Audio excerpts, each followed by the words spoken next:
Non, Je peux rajouter sur Oh, ce que j'ai dit, parce que c'était c'était juste pour la blague, c'était juste pour l'intérêt de la blague. On voit quelque chose ou ne touchez plus à rien, madame. parfait. Non, je ne touche plus, je touche plus. Ok. Ne vous inquiétez pas. Alors, alors, vous avez dit peut-être c'est un parti pris. Alors justement, est-ce que c'est un parti pris de dire que c'est le jour le plus important de la création? Bien sûr, j'exagère un peu, mais Voilà, vous savez, c'est pour ça ça que fait je dis partie un de mes parti gènes pris. tunisiens. C'est pour ça que je dis que c'est du parti pris. Parce que Oui, mais est-ce que c'est un parti pris? Bien sûr, à part Matan Torah, à part le jour où Dieu nous a donné la Torah, à part le jour où on a écrit la Mishnah, et à part toutes ces dates-là. Non, mais c'est vrai que c'est une très belle date, hein, évidemment. Alors pourquoi c'est une très belle date, mesdames? Parce que c'est une révélation. Oui, mais pourquoi c'est une très belle date aujourd'hui? Le jour où le rabbi est devenu rabbi. C'est une banalité. Il a changé le monde du peuple juif. Parce que Toute la de vision. la, Il a changé Parce- l'interprétation. parce que de la part même de, entre guillemets, ses ennemis ou ses détracteurs, il n'y a pas eu un autre rabbi comme ce rabbi-là. Il n'y a pas eu. Il n'y a pas eu. Un de ses anciens détracteurs, il a dit que il n'y a jamais eu quelqu'un comme ça dans toute l'histoire du Ham Israël. C'est une réalité. Vous vous rappelez quand je vous avais dit que j'avais fait une affaire. J'avais besoin de faire quelque chose et j'étais en face de moi un non-juif. Et il m'a dit, mais vous les juifs, alors bon, comme il avait le sourire, je savais que ça n'allait pas être quelque chose de méchant. Après il me dit, mais vous, ce que vous faites, ce que vous êtes et ce que vous amenez dans le monde, c'est factuel. Vous vous rappelez, on avait parlé, c'est factuel. Il dit, c'est factuel. C'est quoi c'est factuel? Il y a une réalité. C'est pas quelque chose qui est donné à discussion. C'est une réalité. Le prix Nobel, les trucs, c'est une réalité. Ça n'a pas été chez un autre peuple, ça n'a pas été un autre truc. C'est une réalité. Le fait de ce que le rabbi il a fait jusqu'à maintenant, c'est une réalité. Aujourd'hui, les standards de Havat Israël dans les synagogues, dans le Ham Israël, et c'est des standards qui ont été donnés par le rabbi. Tout simplement. Rentrer dans un endroit où on embrasse tout le monde, c'est un standard purement Lubavitch. Rappelez-vous des synagogues il y a 30 ans. Ah oui. Donc c'est un standard Non, purement c'est vrai. Lubavitch. Le fait que même dans les yeshivot qui sont anti-chassidut, anti-kabbal, etc., comme les yeshivot lituaniennes, que eux, ils se mettent à rapprocher les gens vers la Torah, c'est c'est un standard qui est totalement mis en œuvre par le rabbi. C'est vrai que l'approche. Alors, je ne parle même pas de Lubavitch. Je parle même pas de Lubavitch. Pourquoi je ne parle pas de Lubavitch? Parce que je considère que nous, on n'aurait jamais rien fait si le rabbi ne nous l'avait pas demandé. Donc, je ne parle même pas. Le srout ne nous est pas à nous. Le srout, il est totalement au rabbi. C'est un rabbi qui a donné l'impulsion. Donc, il faut rendre à César ce qui est à César. Donc, si maintenant, sinon ce que le rabbi il a fait, ce que le rabbi il a transformé, ce que le rabbi il a fait, tout ça, c'est quelque chose de totalement extraordinaire et exceptionnel. Je vous avais déjà expliqué que la meilleure manière d'apprentissage est le mimétisme et le copiage. Et donc, j'invite à toute personne qui va écouter ce que je suis en train de dire, que si un jour il a envie de devenir quelqu'un de grand, ben, il n'a qu'à copier tout ce que le rabbi a fait. Voilà, c'est pas plus compliqué. Oui, il faut y arriver, mais au moins qu'il copie. Alors, il y a beaucoup de règles que le rabbi a données à l'intérieur de ses livres, énormément de règles. On ne peut même pas s'imaginer, parce que à la différence d'autres maîtres, le rabbi enseignait très peu de méthodes, il enseignait essentiellement des principes. Très peu de méthodes, essentiellement des principes. Il y a une grande différence entre méthode et principe. C'est que quand je dis méthode, voilà comment il faut éduquer un enfant. Ouais, mais toi, tu te donnes ta méthode à toi, mais ta méthode à toi, ton enfant, c'est un premier de la classe. C'est un Nicolas, il est né Nicolas, il fait Nicolas tous les jours. Et il est premier de la classe. C'est un premier de la classe. Donc, c'est normal que comment toi, tu vas travailler. Donc, ça, c'est une méthode. Par contre, un principe, c'est quoi? Viens, je t'apprends qu'est-ce qu'un enfant, il aime. Et une fois que tu as saisi qu'est-ce qu'un enfant il aime, qu'est-ce qu'un enfant il entend, quelles sont les choses qui motivent un enfant, de manière générale. À ce moment-là, si ton enfant, c'est un Nicolas, bah, tu vas le motiver de cette manière-là, parce que c'est le même langage qu'un enfant. Si maintenant truc, bah, ce que tu as appris, c'est quoi un enfant, qu'est-ce qui motive un enfant, etc.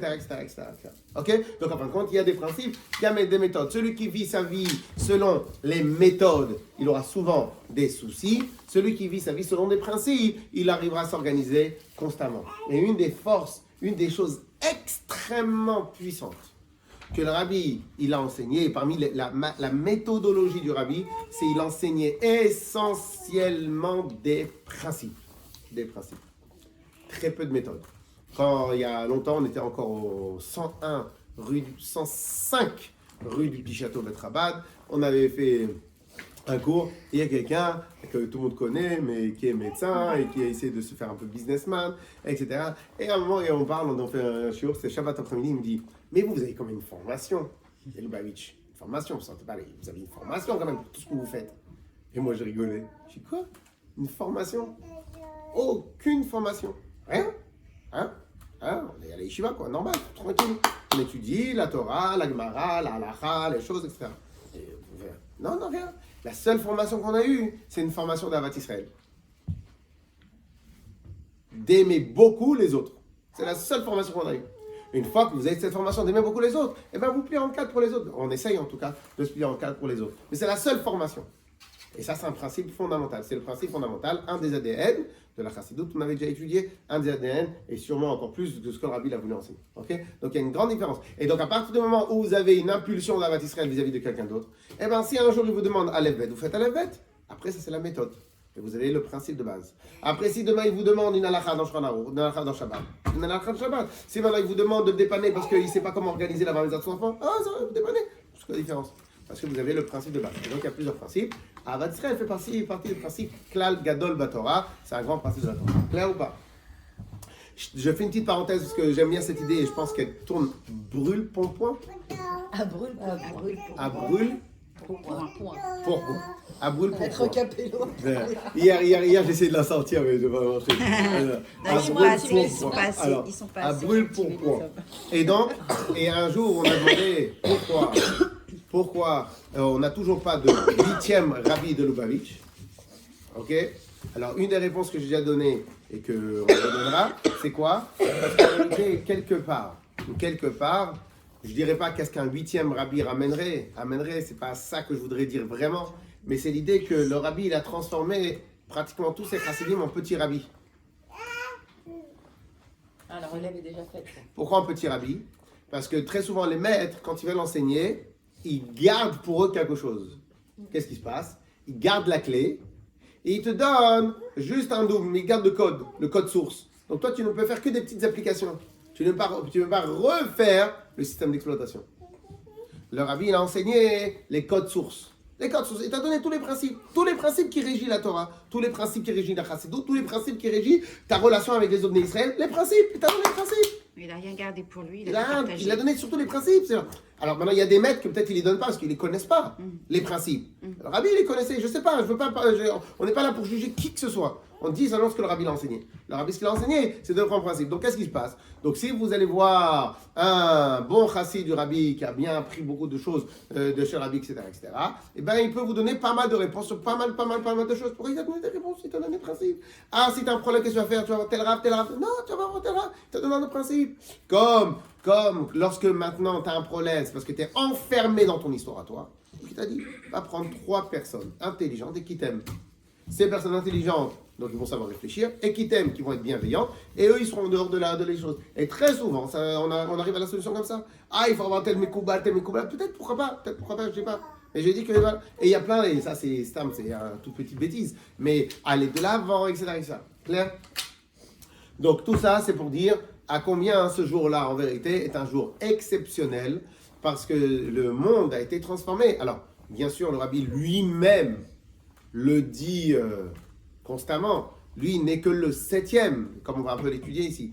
Il n'est que le 7e rabbi de Lubavitch. Donc tout ce que lui, il a, ce n'est que à travers l'intuition, la force, l'enseignement, les trésors que les autres maîtres ont enseigné. Si maintenant il n'y avait pas eu les autres maîtres, il n'aurait rien pu faire. Qu'est-ce que je veux venir? Donc en fin de compte, c'est comme si maintenant vous avez une première vitesse, une deuxième vitesse, une troisième vitesse. Donc il lance la voiture très loin. Et après, celui qui est à la 5e vitesse, il profite de l'impulsion de tous les autres. Donc ça, il le dit clairement. Ça, moi, j'ai rien inventé, j'ai rien amené. J'ai juste donné une impulsion sur la base d'une vitesse qu'on m'avait déjà donnée, sur une propulsion qu'on m'avait déjà donnée.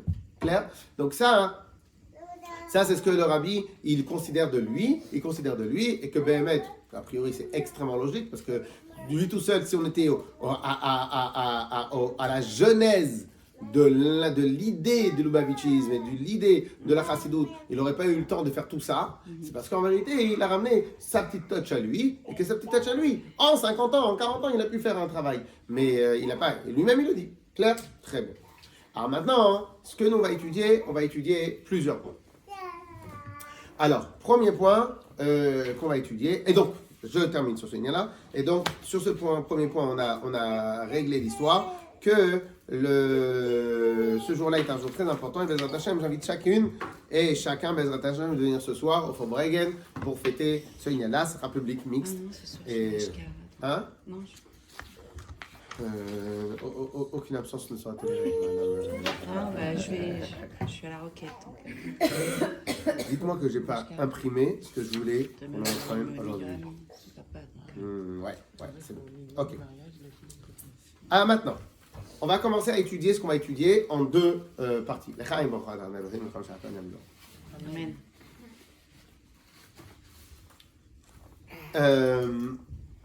Alors, normalement, ce qu'on va étudier, c'est peut-être, je pense même qu'on l'étudie un peu de temps en temps, tous les ans, je crois. C'est le premier Mahamar du Rabbi. Je vais écrire quelques idées de base. Le premier Mahamar du Rabbi. Donc, le Rabbi est ce soir, le 10 du mois de Shvat, C'est quelle heure ce soir? à partir de 20h. Je pense qu'on va commencer réellement à 20h30. Bon. Ok? Aujourd'hui, le 10 Shvat, T'as commencé à 19h, donc je sais pas. le 10 Shvat, c'est 5 jours avant la bande de mon fils. Alors, Ouais. 10 Shvat, Ah, non, Mazal c'est comme ça, Tov. petite blague. Alors, le 10 Shvat, c'est la Hiloula. On a deux choses. Un, C'était l'année dernière. Hiloula Lundi. Ah, Non, c'est lundi, là. Ah oui, c'est lundi. du Rabbi précédent, le Rabbi Yosef Yitzhak. On va l'appeler le mentor du Rabbi, mais bon, c'est normal. Le Rabbi Yosef, le Rabbi précédent. Rabbi Yosef Yitzhak. Le Yudjvat, ça c'était le Yudjvat, 5750, 1950 je crois. 1950. Ok? Ça, c'est la première chose, le Dijvat. Vient, et un an plus tard, donc et ça ce qui nous concerne, on va dire à nous, mais les deux choses nous concernent totalement, un an plus tard, prise de la Nessiout, c'est-à-dire leadership, la présidence, Nessiout, du mouvement et de la Chassidout Lubavitch. J'aime pas trop le terme mouvement, mais Chassidout Lubavitch. Ok? En tant que 7e rabbi. Ok? Très bien. Ça, c'est les deux grandes choses qui s'est passées le 10 du mois de juin. Vous avez vu qu'il y a quand même un an d'espace. Ce qui est à l'échelle, c'est comme si vous avez, que vous avez un pays sans président pendant un an. C'est pas très sympathique. Et c'est pas que l'ancien président, comme ils veulent faire en Israël, l'autre il est trop fort, il est trop vif, l'autre il est trop vif. Donc lui, qu'est-ce qu'il fait? Il organise pour qu'il n'y ait pas de choses comme ça. Lui, de facto, il reste le président. C'est magnifique. Il est extraordinaire. Oui ou non? Quelle force. Extraordinaire. Et donc, qu'est-ce qui se passe? Élan. Vient le rabbi, et il a le jour où il est devenu rabbi, il a, dans la prise de fonction, on va dire, dans le jour de la prise de fonction d'un rabbi chassidique, chassidoute, il vient, il enseigne un mot de Torah. Sauf que dans les mots de Torah, il y a plusieurs sortes de mots de Torah qu'on peut dire. Il y a des sichot, il y a des diburim, il y a plein de choses. Le rabbi, ce qu'on fait chez le Chabad, ce qu'on appelle un Mahamar. Mahamar, c'est la version totalement spirituelle, chassidique, kabbalistique d'un mot de Torah. C'est totalement, la tradition Chabad considère un Mahamar comme de la Kabbale, point la ligne. La Kabbale, la chassidoute à l'état pur. Ok? Ah, maintenant, donc, lorsque le rabbi est devenu rabbi, le soir du 10 Shvat 5751, donc je n'ai pas écrit ici, 5751, 1951, ok? Et bien quand le rabbi est devenu rabbi, il a dit un Mahamar intitulé Bati Legani. Si vous voulez, vous avez le titre tout en haut du nom. Bati Legani. On ne va pas trop rentrer dans l'explication de ça parce que sinon ça est une demi-heure toute seule. On va se concentrer sur ce qu'on a envie de dire. Bati Legani. Ce Mahamar Bati Legani, il est basé sur un fait exceptionnel. De quoi? C'est que le rabbi précédent lui-même, il a fait un truc exceptionnel. Quelques semaines avant de décéder, il a transmis par écrit une série de Mahamar qui commence par Bati Legani. En hébreu, Bati Legani. Gan. Legani. Jardin. Je suis arrivé à mon jardin. Ok? Donc, en fin de compte, qu'est-ce qu'il a fait le rabbi? Que lui considère qu'il est à 100% le successeur et la continuation du rabbi précédent. Donc lui, il considère qu'il est juste la continuation du rabbi précédent. Donc il le dit constamment. J'ai déjà expliqué pour les hommes à plusieurs reprises pourquoi il considère comme ça, mais on ne va pas rentrer dans ça. Donc, il considère qu'il est le successeur, ça c'est sûr, mais la continuité du rabbi précédent. Donc, qu'est-ce qu'il a fait dans son premier Mahamar? Parce que lui, alors attendez, maintenant quand un rabbi il dit un Mahamar, il compte l'utiliser pour le jour même. Et je crois, d'après mes souvenirs, que c'était un fait exceptionnel que le rabbi précédent, il écrit un Mahamar qui le donne à l'avance pour le jour même. Ça n'existe pas. Quand un rabbi il fait un Mahamar, il le fait le jour même. Et les chassidim, pendant les semaines qui suivent, ils apprennent par cœur. Ça n'existe pas qu'on ait un Mahamar de la date en question avant la date en question. Ça n'existe pas. Donc c'est un fait exceptionnel. On a tous suivi jusqu'à là? A priori, il est clair que le rabbi a considéré le Mahamar du rabbi précédent comme une vision de lui-même qu'il allait décider le 10 Shvat. Donc il s'est dit, comme il va décider, donc sûrement que le rabbi considère, comme sûrement le rabbi savait qu'il allait décider le 10 Shvat, il a voulu nous donner son testament. C'est précis. Hein. Très important ce que je dis. Comment ça s'appelle déjà ça? Tali. La petite puce.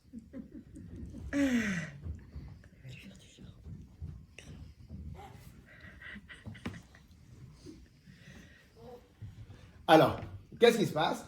Donc le rabbi a priori a considéré le Mahamar du rabbi précédent, qui est en tout 20, il y a plusieurs Mahamarim, en tout 20 paragraphes, comme le testament du rabbi précédent. Donc, le rabbi considère le rabbi précédent comme son rabbi, et son rabbi lui donne un testament. Donc, imaginez-vous la valeur que ça a pour le rabbi. De plus, comme lui, il ne considère pas qu'il est un nouveau rabbi, mais qu'il est la continuité, en vérité, le rabbi, à plusieurs reprises, il a dit c'est pas moi le rabbi, c'est le rabbi précédent. On expliquera une autre fois pourquoi il l'a fait comme ça. Ok? Mais concrètement, donc lui, il considère vraiment que ça va, les derniers Mahamrim, c'est un testament, et donc les recommandations du rabbi précédent pour son gendre et pour la prochaine génération et pour tout le reste. Clair? Par conséquent, qu'est-ce qu'il a fait le rabbi? Chaque année, donc le Mahamar, donc c'est le discours de la prise de fonction, était basé. Le premier Mahamar était donc basé sur celui du rabbi précédent, basé sur le premier du rabbi précédent. Et deuxièmement, tous les ans, il a pris comme coutume que tous les ans, à la fête, à la hiloula de son beau-père, eh ben, il va recommenter un des paragraphes. Donc tous les 20 ans, on recommençait tout le Mahamar. Commenter un des 20 paragraphes. Ok? Tous les ans, commenter le testament. Commenter le Mahamar du rabbi précédent. Ok? Alors tout ça, c'est pas ça qui nous intéresse tout de suite. Ça c'est juste pour la culture générale. C'est pas ça qui nous intéresse tout de suite. J'utilise toutes les couleurs que je trouve. Clair? Très bien. Alors maintenant, Maintenant, les autres, j'ai jamais vu souvent les chassidim dire ce mot-là, mais a priori c'est évident, et pour moi c'est plus qu'évident. Le Mahamar du Rabbi Batilegani, qu'il a écrit, qu'il a donné la première fois, le premier Mahamar du Rabbi, donc il a fait le prix de sa fonction. Pour moi, c'était la feuille Des routes. de route et le programme jusqu'à Mashiach.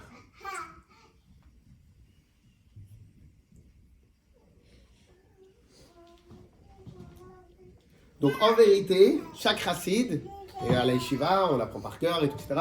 Chaque chassid est censé le connaître pratiquement sur le bout des doigts. Quasiment. Oh, les rideaux. Ah, Hein? c'est pour la fête. C'est pas exactement pour la fête, on va profiter de ce qu'est la fête des autres. Alors maintenant. C'est super beau, je viens de remarquer. Bah oui, même Très beau. le pilote. Alors, par contre, les tables, c'est depuis 1 an qu'elles sont là. Hein. Ah oui, non mais. Ah ouais, Non, non, il oui. semblait que... Peut-être un peu plus, ouais. Alors, donc c'est la feuille de route. Alors, je fais encore une petite parenthèse, juste pour plaisir.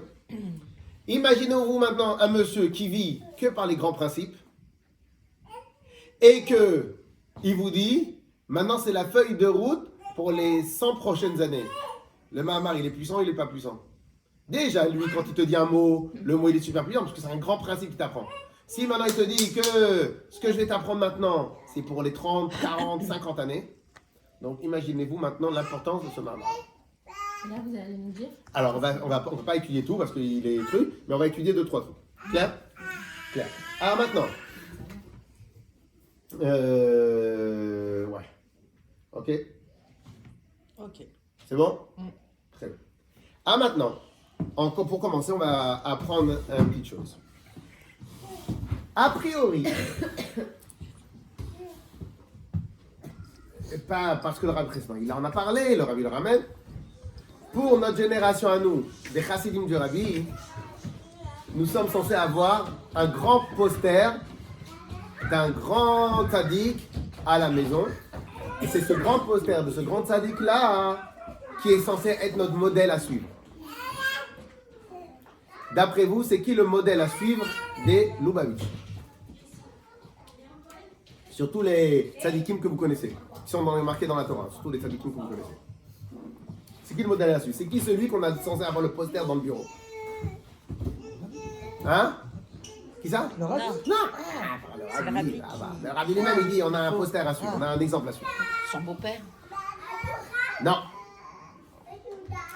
Tout ça, c'est évident qu'on doit suivre les pas de tous les tzadikim. Mais on va dire celui qui est vraiment l'emblème, qui est censé être l'emblème de Lubavitch. L'instigateur. Pas l'instigateur, l'emblème, Là qui représente la personne à suivre. la mascotte. Non, mais c'est pas vous de dire la mascotte. Mais c'est la mascotte. Le premier. Ah, moi, j'ai bien. Oui, Le premier. C'est qui le premier? Bah Le premier Rabbi Lubavitch? Le premier Rabbi Lubavitch. Eh ben non. Eh ben alors c'est qui? Non, c'est moi qui pose des questions. On connaît pas la réponse. Si, vous connaissez la réponse. Mais non. Quand vous allez le dire, on va dire ah oui oui.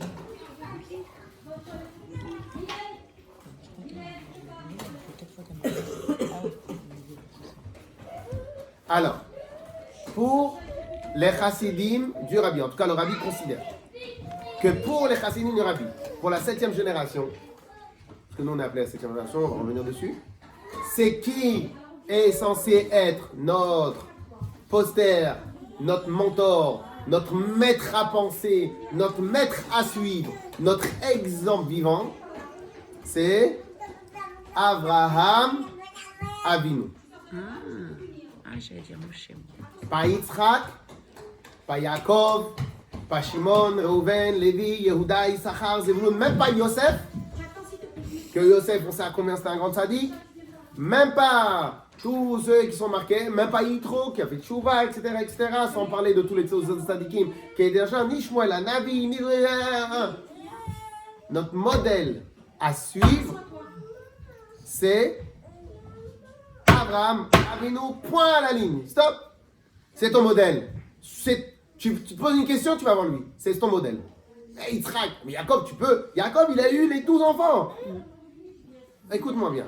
On va pas commencer à rentrer, on va pas rentrer dans tous les détails. Tous les tzadikim nous ont appris quelque chose, ils nous ont enseigné quelque chose. Et la preuve, c'est qu'on est là juste parce qu'ils nous ont enseigné quelque chose. Si les autres tzadikim n'étaient pas là, on n'aurait jamais été là. Si Moshe Rabbeinu n'était pas là, on n'aurait jamais été là. Si Yitzhak il n'avait pas été là, on n'aurait jamais été là. La question ne se pose pas que tout, on a un enseignement à prendre de tout le monde. Mais vous, mes chassidim, le rabbi veut dire, votre exemple, c'est qui? Alors, Il y a des petits loups qui marchent sous les tables, sous les chaises, qui se cachent. votre exemple à vous, c'est qui? Abraham. Vous avez pris en photo le truc là ou pas? C'est parce qu'on va un peu effacer. Vous avez pris en photo? Non, vous l'avez filmé. Hein? Pas besoin? On va faire par cœur? Oui, oui. Par Ok. cœur. Alors, Ouais, par cœur, il est parti donc on va faire très ici. long, depuis Alors, des années, hein. c'est qui? Abraham Avinu. Très bien. Alors maintenant, le rabbi a dit comme ça. Notre exemple, c'est Abraham. Pour avoir un bon exemple, il faut le contre-exemple. Alors, désolé. Quel a été, avant de prendre notre deuxième exemple, on va d'abord dire pourquoi Abraham Avinu. Quel a été le point culminant d'Abraham Avinu? Le point, the point of Abraham Avinu. Pardon? Arnas Adorim. Hospitalité. La suppression de la la suppression de la Suppression. Pression dessus. Suppression. d'Avodazara. You want to delete Avodazara? Avodazara. Ensuite. Qu'est-ce qu'on a appris? Qu'est-ce qu'on connaît d'Abraham Avinu? Il y a la circoncision. Il a été Messirut Nefesh, don de soi. Ouais. Don de soi. Serviteur de Dieu. Oui ou non? On a pas mal. Après la question, elle va être qu'est-ce qu'on va prendre? Qu'est-ce qu'on a encore chez Abraham Avinu? Qu'est-ce qu'Abraham Avinu, on a connaît d'Abraham Avinu? Beaucoup de confiance et de croyance en Dieu. Le sacrifice. Oui, le sacrifice de soi-même. Beaucoup de confiance et croyance en soi-même Dieu. Et de Emouna. On est d'accord? Abraham Avinu est un grand maître en Emouna. Qu'est-ce qu'on a d'autre comme...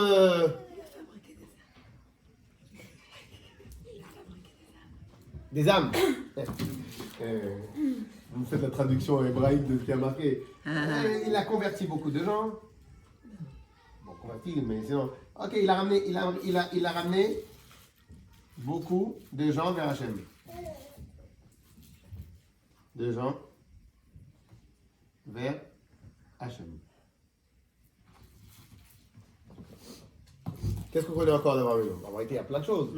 Il y a des milliards de choses. Père, Jarm Israël.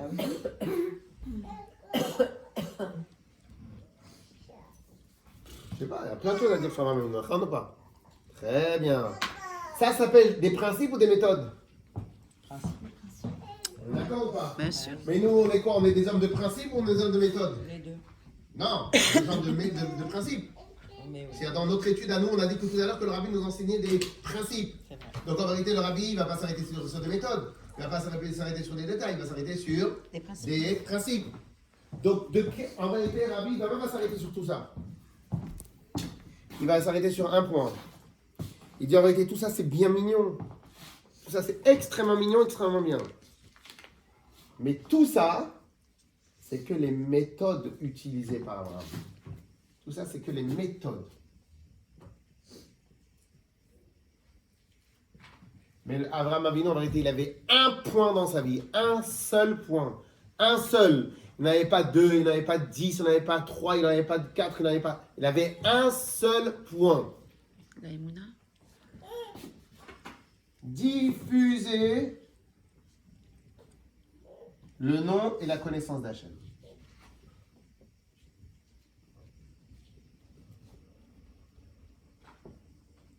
Connaissance d'Hachem.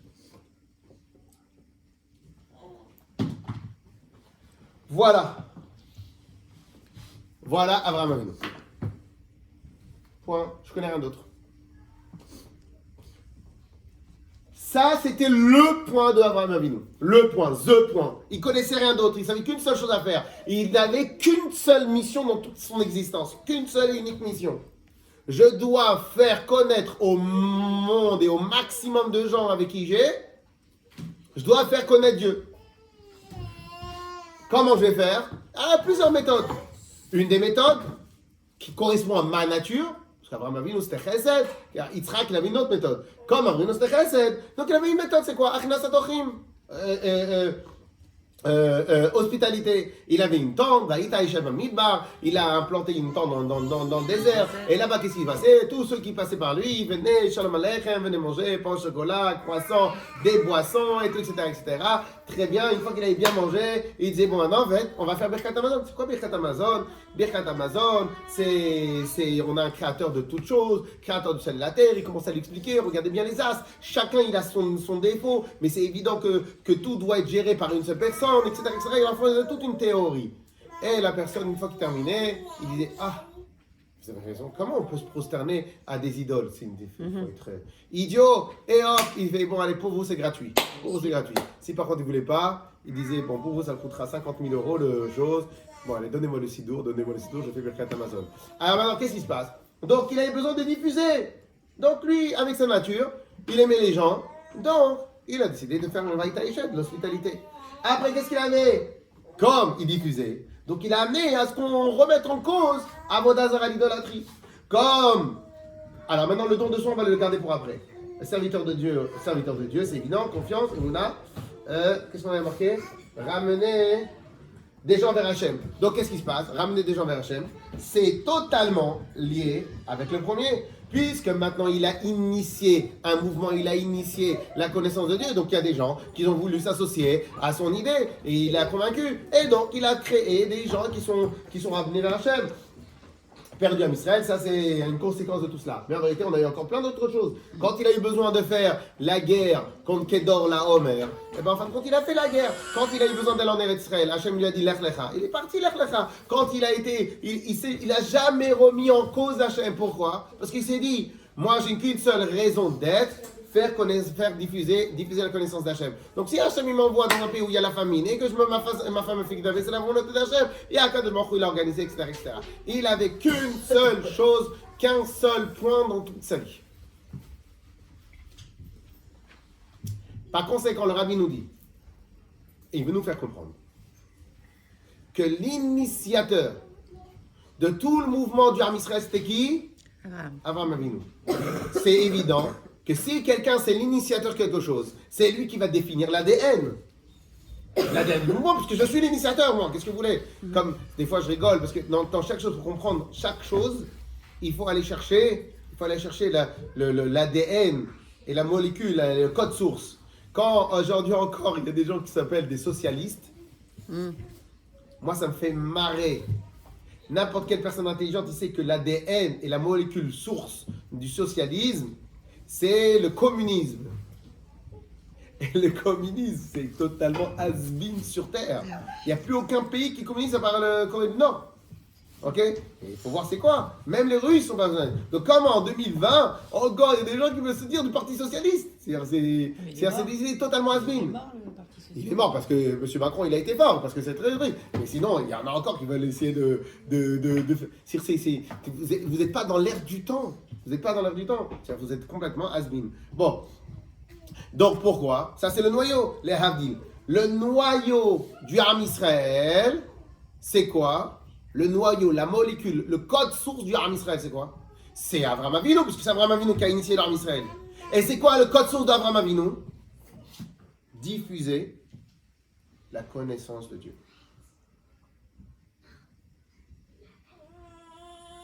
Je fais une petite parenthèse. Combien de fois les gens ils disent mais moi je ne connais pas c'est quoi ma mission moi sur Terre. Je ne connais pas ma mission sur Terre. Et on vous raconte on me pose toute la question, toute la journée la même question, alors que la réponse j'ai déjà donnée à 10 ans. Et la réponse elle est évidente. Toi tu es un Ben Israël, tu es un Yehudi. Mais être un juif, c'est qui l'a initié? C'est Abraham. Le code source d'Abraham c'était quoi? Diffuser la connaissance de Dieu. Donc c'est quoi ton job dans ta vie? Diffuser la connaissance de Dieu. Qu'est-ce que tu me casses la tête? Ma mission, pas ma mission. C'est ça ta mission. Sauf que des fois les gens ils l'oublient. Parce qu'ils sont occupés par plein de petits détails, hospitalité, serviteur de Dieu, etc. Mais t'oublies le code, le code source. T'oublies le principe de base de qui tu es. Vient le rabbi, dans le premier Mahama, il remet une couche claire. Être septième, par définition, ça veut dire qu'il y avait un premier. Parce que s'il n'y avait pas un premier, toi, tu es septième de rien. Par définition, c'est quoi le premier des sept? Moshe Rabbeinu, c'était le septième. C'est quoi le premier des sept? Avraham Avinu. Avraham Avinu est l'initiateur du Ham Israël. Par conséquent, nous, notre job à nous, c'est quoi? Il met bien clair dans la feuille de route. Je veux qu'on se rappelle chacun les fondamentaux et les règles. Le job de chacun sur terre, de chaque Yehudi sur terre, diffuser la connaissance de Dieu. Point à la ligne, t'en as pas un autre. Tout ce que tu vas faire dans ta vie, c'est juste une méthode comment y arriver. Mais ça, c'est ton base, ton principe de base, ton code source. C'est ta molécule de base. C'est ton cadre. Ton cadre.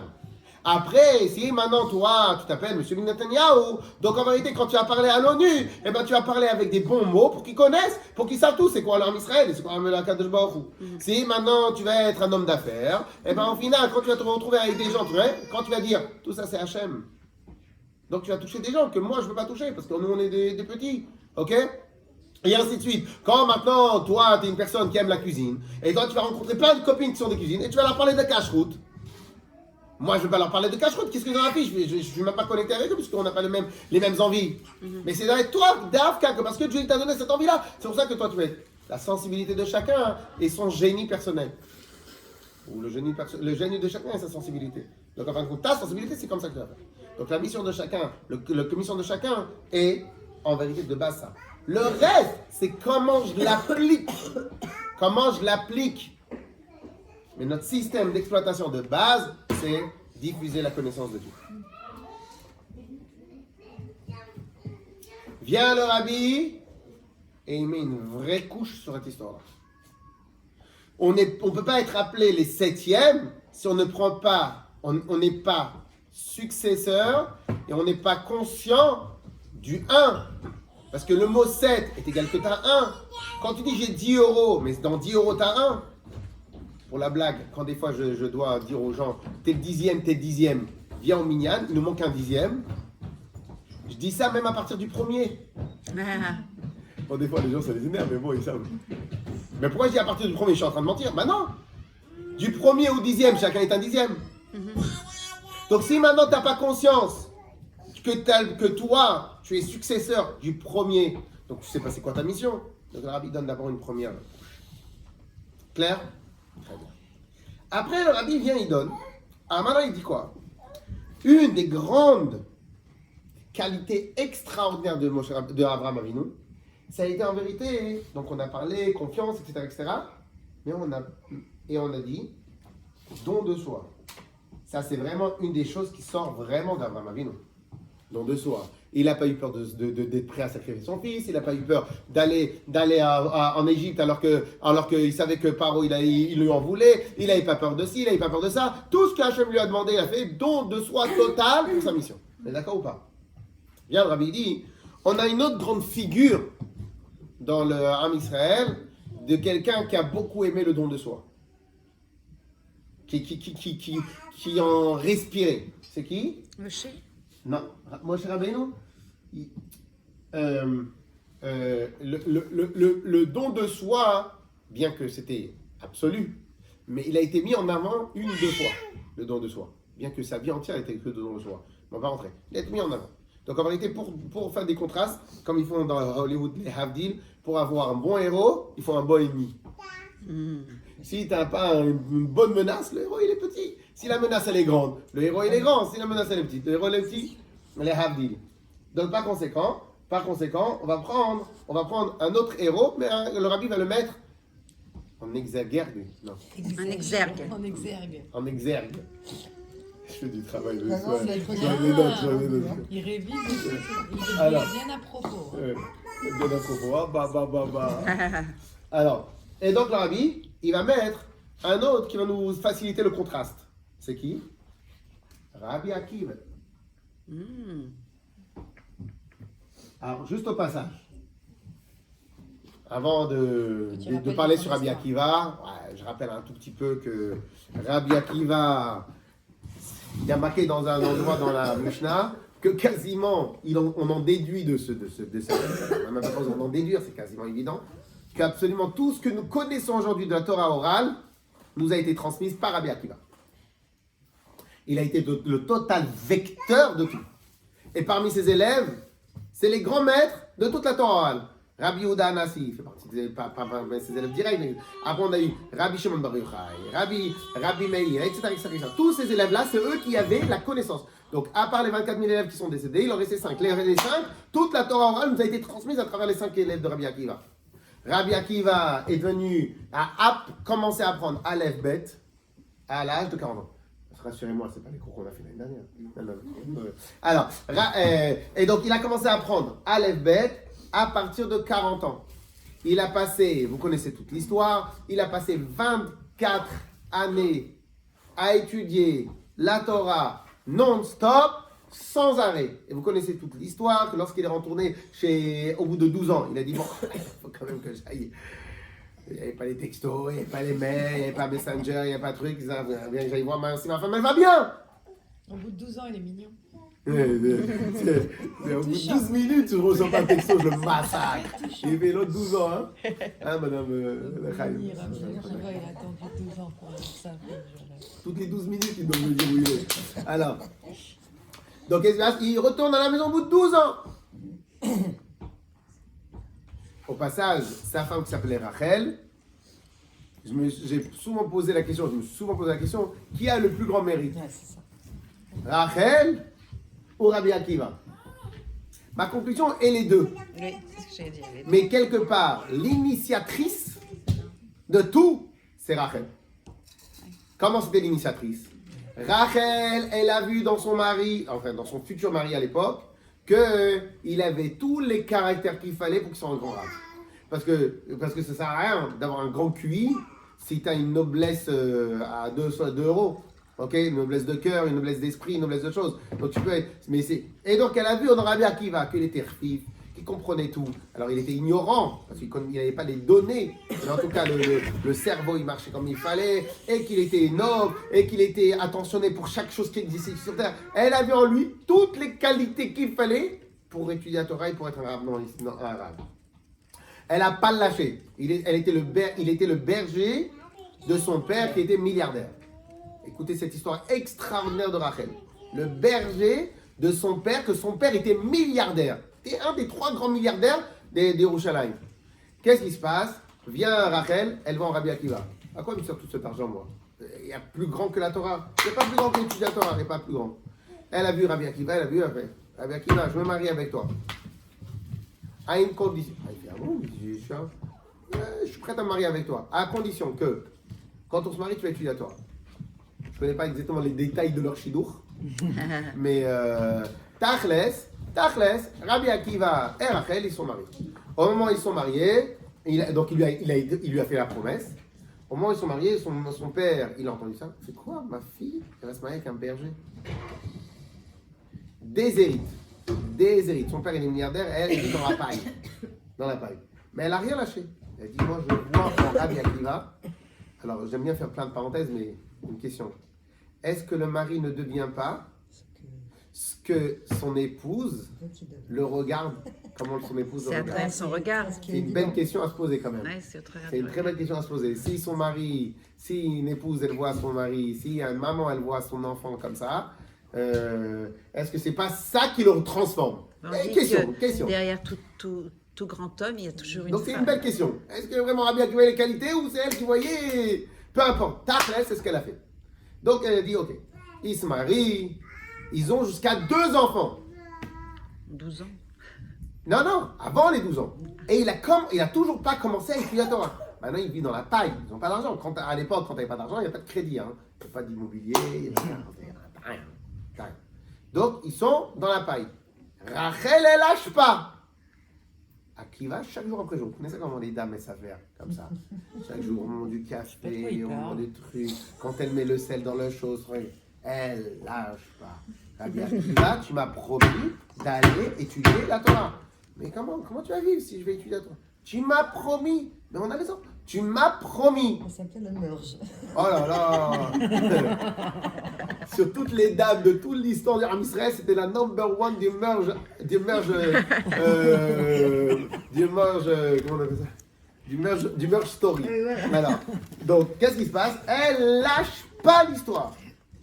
Et on connaît tous l'histoire. Rabbi Akiva, il se retrouve devant un puits et il voit qu'il y a une pierre qui a perforé, de l'eau qui est perforée. Il demande au berger, mais comment elle est perforée? C'est simple. Ça fait des années que le puits il est là, l'eau elle tombe petit à petit. Et là, Rabbi Akiva, il dit, mais donc en vérité, si déjà de l'eau, elle peut perforer de la pierre, la Torah, c'est du feu. Et mon cœur, que c'est de la chair. Une révélation. Je le note. Je note. Check.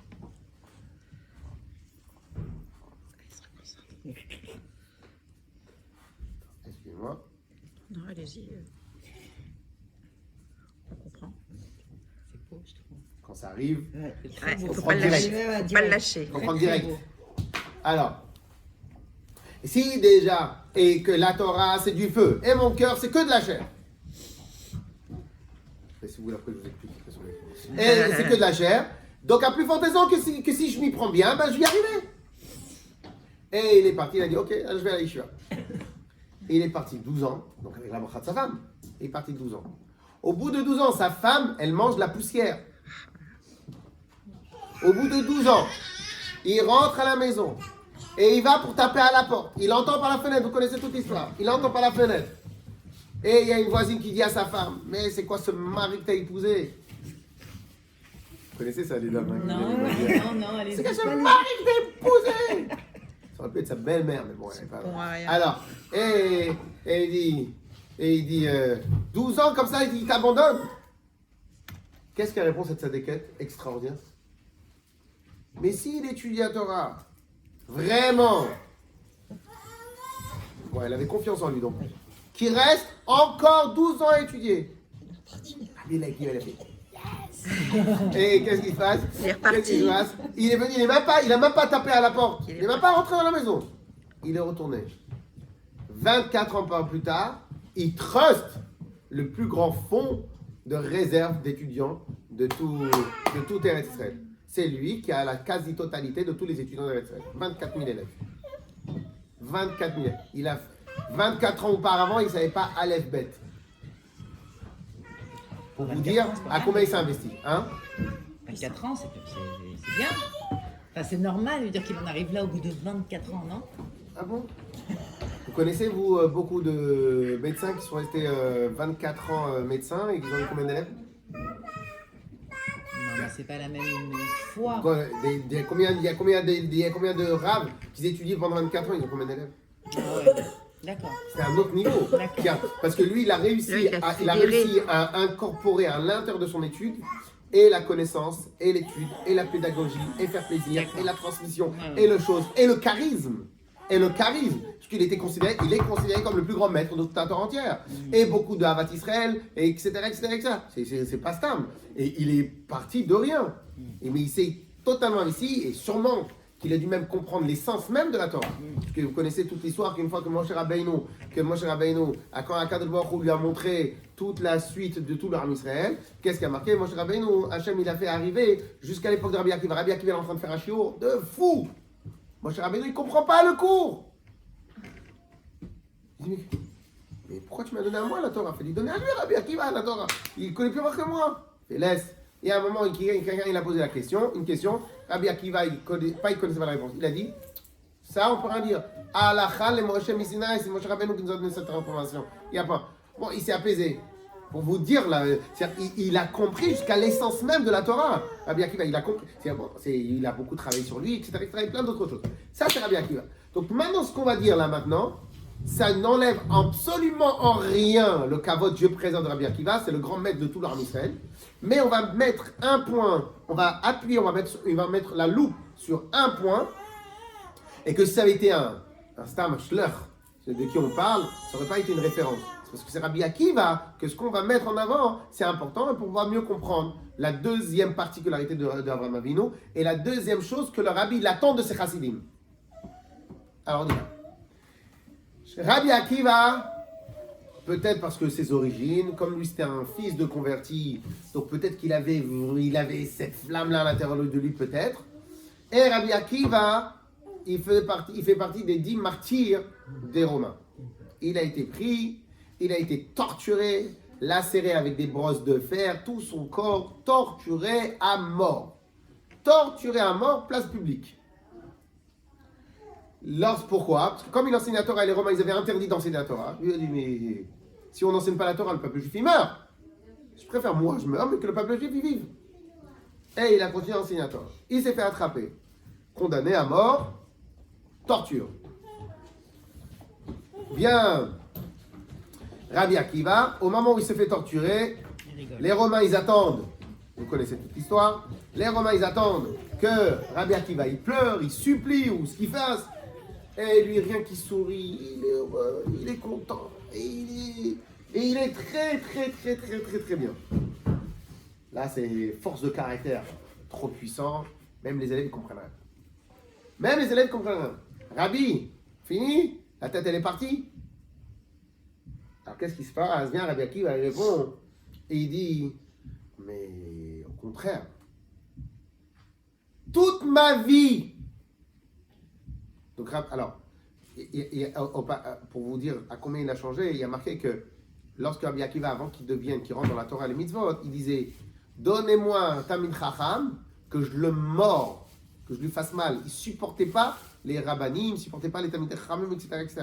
Donc, imaginez-vous le travail de sa femme. Donc, quand il dit toute ma vie, alors peut-être même avant qu'il rentre dans la Torah ou pas, je ne sais pas, en tout cas, toute ma vie que j'ai connue, j'ai découvert le Hachem, toute ma vie, j'ai espéré qu'une seule chose. Matai avol yadi va kaimena. Quand est-ce que je vais avoir la possibilité de montrer à Hachem à combien je l'aime? Toute ma vie. Ça ne lui suffisait pas qu'il étudie la Torah. Ça ne lui suffisait pas qu'il enseigne. Ça ne lui suffisait pas. Tout ça, ça ne lui suffisait pas. De laisser sa femme et ses enfants. Ça, rien ne lui suffit. Il voulait montrer à Hachem le maximum du maximum à combien il aime Hachem. Incommensurable. Incommensurable. Et il dit, et maintenant que Hachem me donne la possibilité de lui montrer jusqu'à où je suis prêt à aller pour lui. C'est des phrases qui sont impossibles à dire. Je vais pleurer, je suis heureux. Et pendant qu'il l'a serré, il était content, il est en train d'accomplir la mise à deux Shema Israël, Shema Elohim, Shema Echad. Truc de fou. Clair? Mais dans cette histoire extraordinaire, le rabbi il souligne, il dit. Péché d'orgueil. Alors, Alvaï qu'on ait tous cet orgueil-là. Amen. Amen qu'on ait tous cet orgueil-là. Mais, non, mais je répète, c'est pas mon jugement. Hein, non, mais le terme, c'est pas l'orgueil, c'est autre chose. Qu'est-ce qu'il vient, il dit, le rabbi, à partir de la précédente? Il vient, il dit, mais avec tout ça, Rabbi Akiva ne peut pas être notre exemple à nous, les chassidim du rabbi. C'est pas notre mentor. Rabbi Akiva, c'est pas être ton mentor? Non, c'est Avraham Avinu. Pourquoi? Il y a une différence fondamentale dans comment je veux que vous soyez, vous les chassidim. C'est quoi la différence? Au final, Rabbi Akiva, écoutez bien, c'est très fort, très poussé ce que le Rabbi il exige, mais il faut dire, on va étirer les termes. Au final, Rabbi Akiva avait une volonté propre. Il attendait un truc. Il espérait quelque chose. Il voulait quelque chose.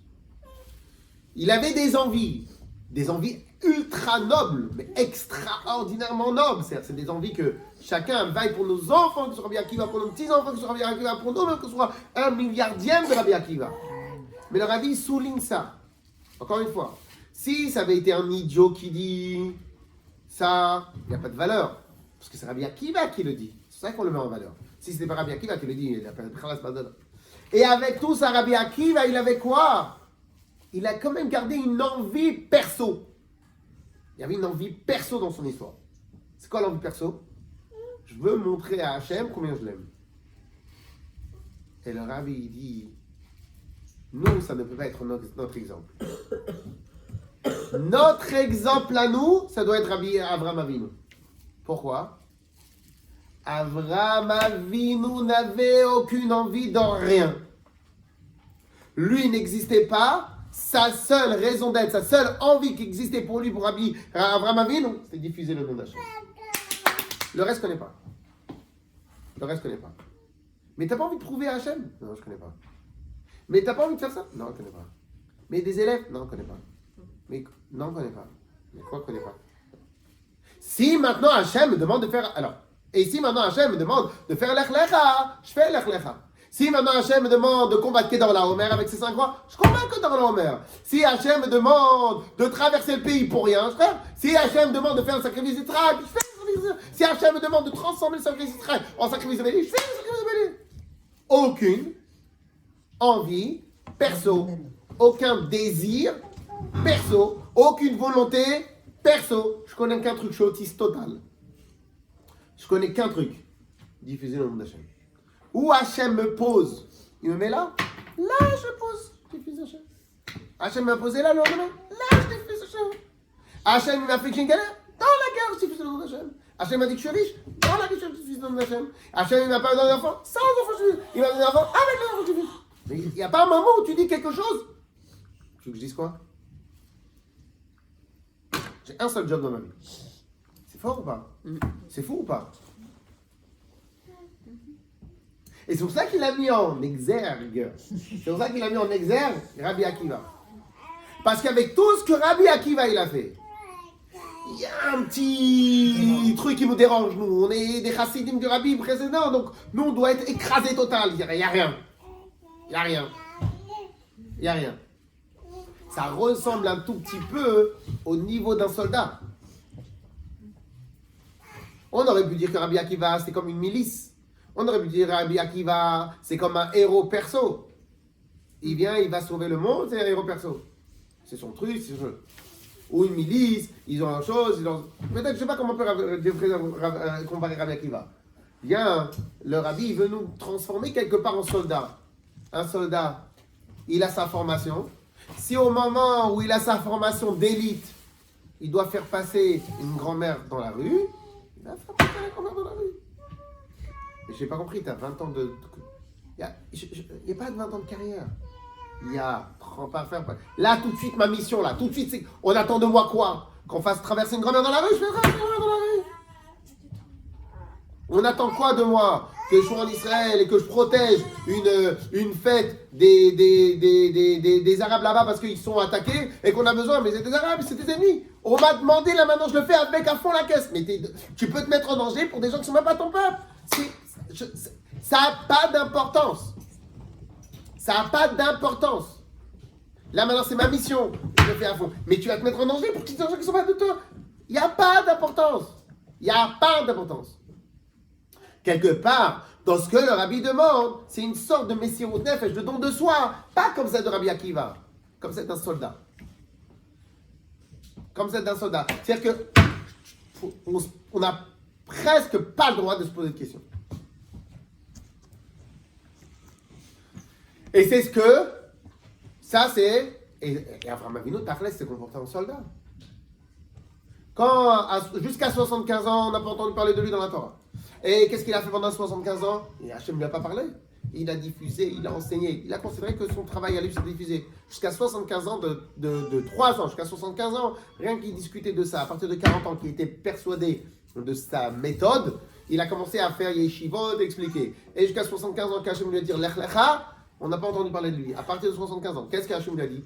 Là-bas, tout le monde te connaît. Là-bas, t'es le number one. Là-bas, dans Haran, t'es le... Après Nimrod, l'empereur, il n'y a que toi qu'on connaît.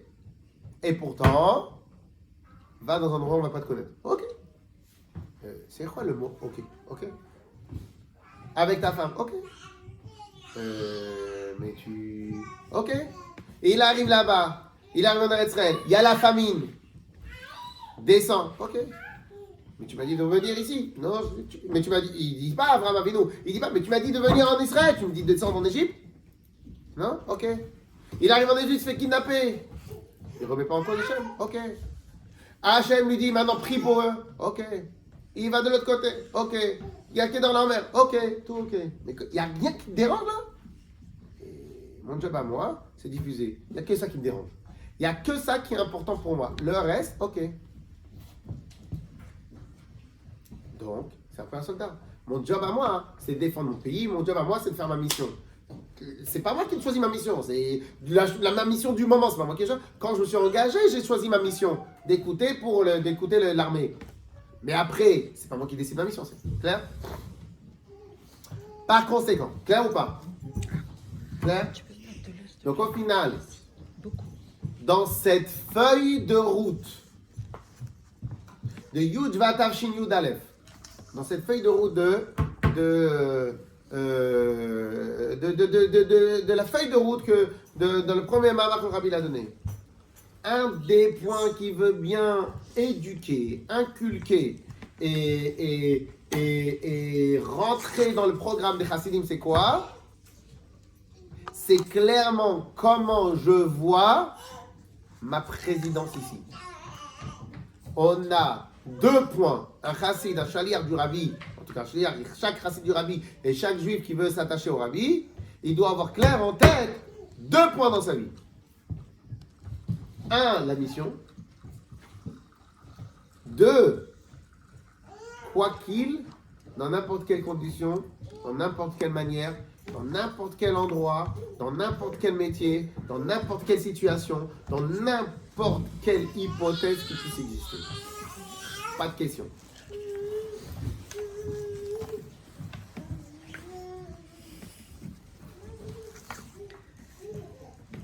Et le rabbi, tout au début de ce hôte-là, de ce paragraphe-là, il dit clairement qu'au final, Moshe Rabbeinu était le 7e chef, le 7e rabbi, le 7e tzaddik depuis Abraham Avinu. Abraham, Yitzhak, Yaakov, Lévi, Kehat, Amram, Moshe Rabbeinu, le 7e. Quand Moshe Rabbeinu, il n'a pas fait ce qu'Abraham il a fait. Qu'est-ce qu'il a fait dans Parashat Vayera? Il a dit Lama areot ala mazev lama lo itzat tamecha. Il est venu, il s'est plaint à Hachem. Pourquoi? Qu'est-ce qu'il a marqué? Hachem lui dit oh, détente frère. Détente frère. T'imagines? À Skip, t'es pas content? Frérot. Ouais, frère. Détente frère. Et bien il fait comme ça. Et il dit, qu'est-ce qu'il dit à Hachem dans le Rishon? Il dit il dit Chaval al de'avdin vela mishtakrin. Oi oi oi. On regrette les anciens. C'est quoi on regrette les anciens? Ah voilà, je lui ai fait 10 épreuves. Il n'a pas ouvert la bouche. Toi, tu viens, tu as fait un aller-retour, t'es épuisé. Alors le rabbi, il explique clairement, parce qu'on ne peut pas comprendre ça à la volée, hein, c'est Moshe Rabbeinu, on parle de Moshe Rabbeinu. Ok. Et donc, mais concrètement, c'est ce qui a marqué. On va pas rentrer, on va juste se répéter.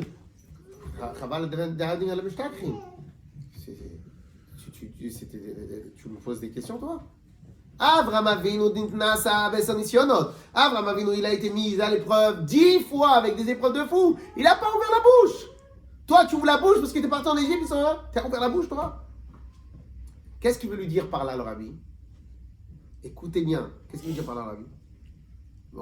Hachem, il voulait dire quoi, Moshe Rabbeinu? Il dit, n'oublie pas que toi, t'es le 7e, je suis d'accord. Mais l'ADN de ton impulsion en tant que 7e, c'est ce qu'il avait le premier. Va réfléchir, c'était quoi le premier? Toi, Moshe Rabbeinu, t'es l'incarnation du 7e. Donc la 7e couche du noyau qui est à l'intérieur. Mais le noyau qui est à l'intérieur, c'est quoi? C'est Abraham Avinu. Et quelles sont les 2 qualités qu'il y a chez Abraham Avinu?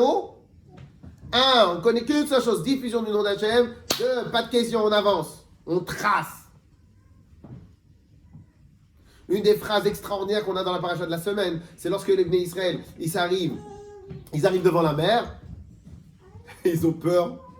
Et là, Hachem lui dit, d'abord, mais Israël, ça où ils avancent. Je ne vais pas rentrer dans les détails tout à l'heure, peut-être après, en after, on pourra faire ça, mais juste la question, d'abord, mais Israël, ça où qu'ils avancent. Mais il y a la mer, mais avance. Mais il y a la mer, avance. Et donc, le rabbi, donc ce que le rabbi veut sortir de ça, vraiment, avance. Mais il n'y a pas de mais. Il n'y a pas de mais, avance. Ça, c'est le conditionnement de ce qui est censé être un chassid du rabbi de Lubavitch, 7e génération. En C'est iOS vraiment un conditionnement, 7.00. iOS 7.00. 7.00. James Bond. Non, c'est à l'envers avant. C'est 007, ils ont rien compris. 7 quoi. Yes, la première partie?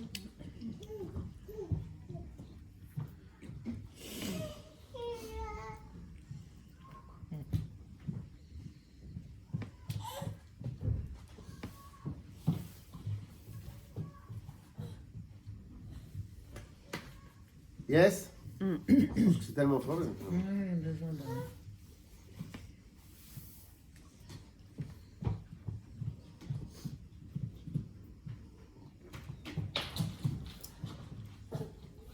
Yes?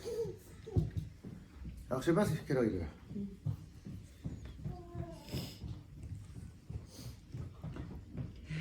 Non, après, à un point comme ça, il faut s'arrêter, il faut respirer, il faut... Digérer, réfléchir.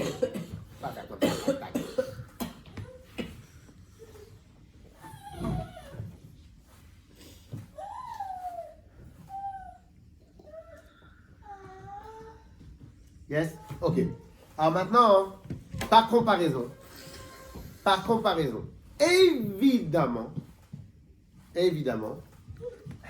pour le rabbi, pour le rabbi, lorsqu'il dit ça dans sa feuille de route, qu'est-ce que les chassidim sont censés comprendre? Trace. Évidemment, voilà Je votre pose job. pas de questions. Voilà votre job, messieurs. Diffusion. Alors, je fais une petite parenthèse avant de continuer sur la deuxième partie. J'en ai fait plein de parenthèses à la fin, c'est quand même 8 parenthèses. Alors, au passage, il y a une chose qu'il faudrait qu'on réfléchisse un peu à un autre moment, mais il y a quand même eu 1 an de décalage. Je pense que le rabbi, une des raisons pour laquelle il n'a pas voulu devenir rabbi tout de suite, alors que tout le monde lui demandait, il a fait attendre 1 an. Il a dit, même pas dans le rêve. Même pas dans la rêve, alors que tout le monde savait que c'était lui qui avait les qualités. Et en plus, Bichlal, il a été promu par son beau-père, c'était la volonté de son beau-père, tout. En vérité, c'est pourquoi le rabbi n'a pas voulu? Ben, pour moi, c'est évident. Dire des mots comme ça à des gens, il faut être presque sûr que les gens vont suivre. Tu ne peux pas dire des mots comme ça à des bananes. Tu veux pas, c'est parce que le rabbi n'a pas dirigé les chassidim en les caressant dans le sens du poil. Ouais. Il leur a mis clairement l'objectif dès le début. Si tu n'es pas prêt à écouter ce que j'ai à dire, j'ai rien à faire avec toi. Donc déjà, il y a eu pas une préparation, parce que ça n'a pas été voulu, parce que le rabbi, il ne voulait pas être rabbi. Il ne voulait pas être rabbi. Par humilité, parce qu'il voulait, mais peu importe. Il ne se considérait pas le rabbi. Ok? Et les chassidim, ils ont été obligés. Mais pourquoi il ne se considérait pas le rabbi? Parce qu'il n'avait pas les moyens. La preuve, c'est qu'il avait les moyens. Bien sûr. Et Lama, je vais être rabbi de qui? De gens que chacun il va tirer son ego, chacun il va tirer la couverture de son côté. Je vais être rabbi de quoi? De gens qui veulent une continuité d'avant. Si je suis là, c'est pour faire des trucs. Si j'ai une armée, je fais. Sinon, je ne sais pas d'armée, c'est ça. Si j'ai un peuple, je fais. Si j'ai pas un peuple, je n'ai pas besoin d'être roi. Donc qu'est-ce qui se passe? Au bout d'1 an, où tous les chassidim du monde, ils écrivaient au rabbi, nous acceptons, nous les chassidim Chabad, acceptons le rabbi en tant que rabbi. L'autre là-bas en Australie, nous acceptons. C'est-à-dire, on va faire, on va rien, on va pas ouvrir la bouche. Nous acceptons. Chèque en blanc. Voilà. Donc à ce moment-là, et là-haut, sûrement les chassidim, ils ont prié, etc. Et à Kadosh Baruch Hu, il a eu pitié du peuple du Ham Israël. Donc qu'est-ce qui se passe? Il a eu l'ordre de faire. Mais ces phrases-là, ces mots-là, tu ne peux pas les dire lorsque tu es juste un successeur. Tu es juste un successeur et tu n'as aucun pouvoir. Ça, c'est lorsque maintenant tu as un successeur et on t'a donné du pouvoir de faire. Et à ce moment-là, tu changes. Ok? Très bien. Donc là, il est clair que la comparaison entre Avraham Avinu, Rabbi Akiva, Moshe Rabbeinu, etc., il est clair que la première partie de la comparaison, c'est quoi? Hein? C'est quoi? Vous êtes avec nous, hein? Je sais que vous pouvez faire deux choses en même temps, mais... la première comparaison, c'est quoi? Écoutez-moi bien. Nous, l'ADN de notre travail, c'est le premier. Donc le premier, c'est qui? C'est Abraham. Donc notre ADN l'ADN de ma présidence, l'ADN de mon mouvement de Lubavitch, qu'aujourd'hui vous voulez que je prenne direction, l'ADN de tout ce que je... Écoutez bien, hein, c'est très important. C'est-à-dire celui qui n'a pas compris ça, il ne peut rien faire. L'ADN de tout ce que je vais vous demander, l'ADN de tout ce que nous avons à faire, l'ADN de tout ce qu'on veut, l'ADN de tout, l'ADN, la molécule de tout ce que je vais vous demander. C'est quoi? Ça. Vous voulez, vous prenez, vous ne prenez pas, vous me dites, je m'en vais.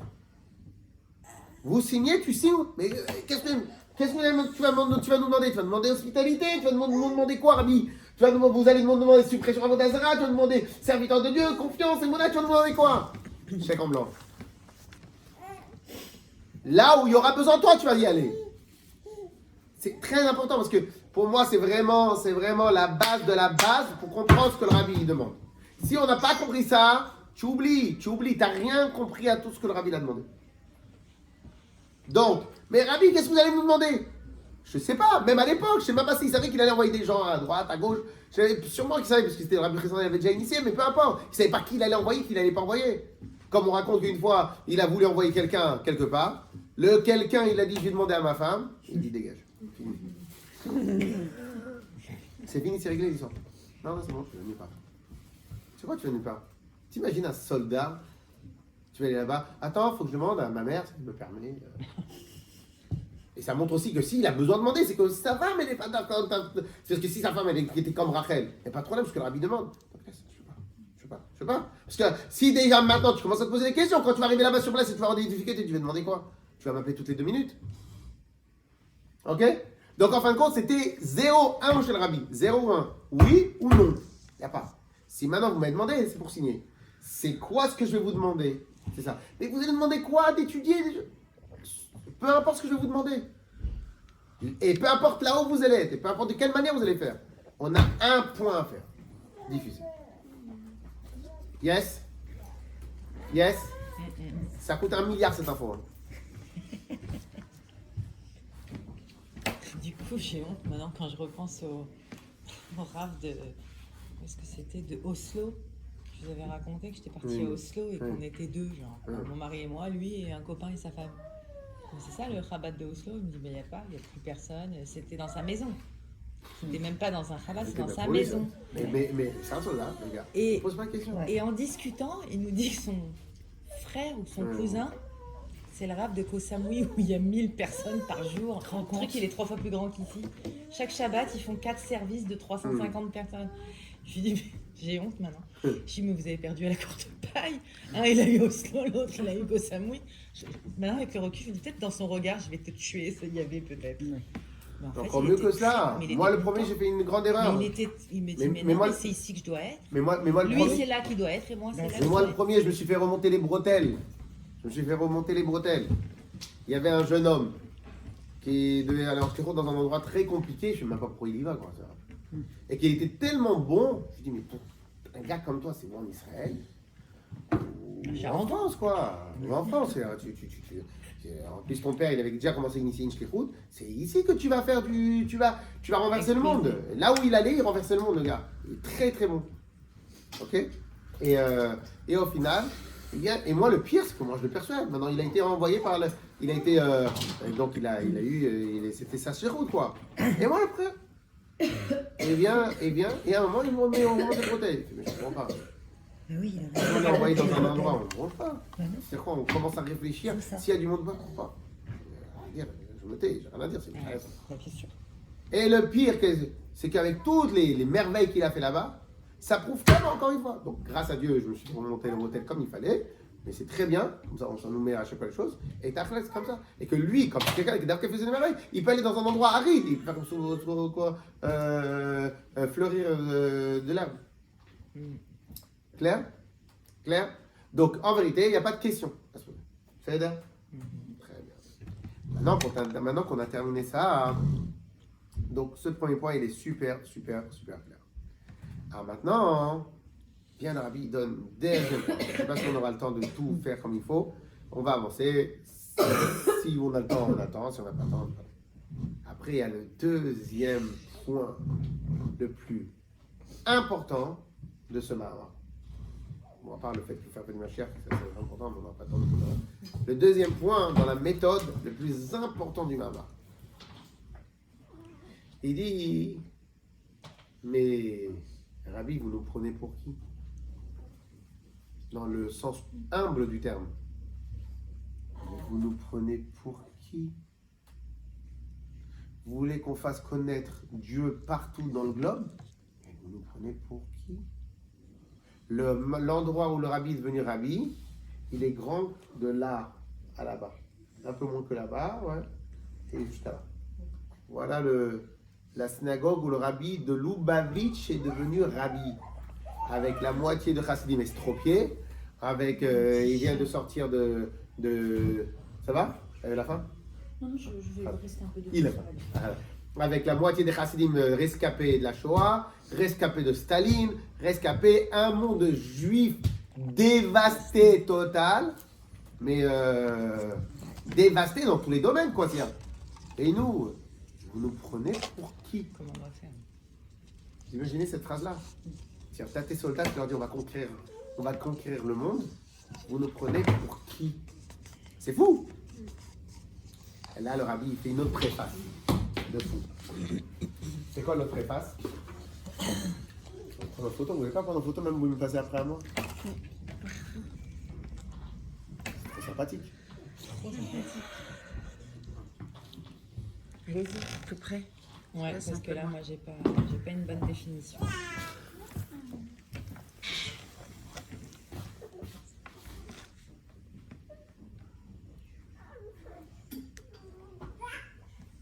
C'est ça que j'aime bien le papier, comme ça on le garde. Ah oui. Ouais, c'est vrai. Vous pouvez mettre du papier sur ça? Ouais, on le commande. On a Ouais, mis c'est déjà plus 3 ans près, pour quand même. commander un tableau. Ouais, c'est vrai. En 2 ans et C'est plus demi. près.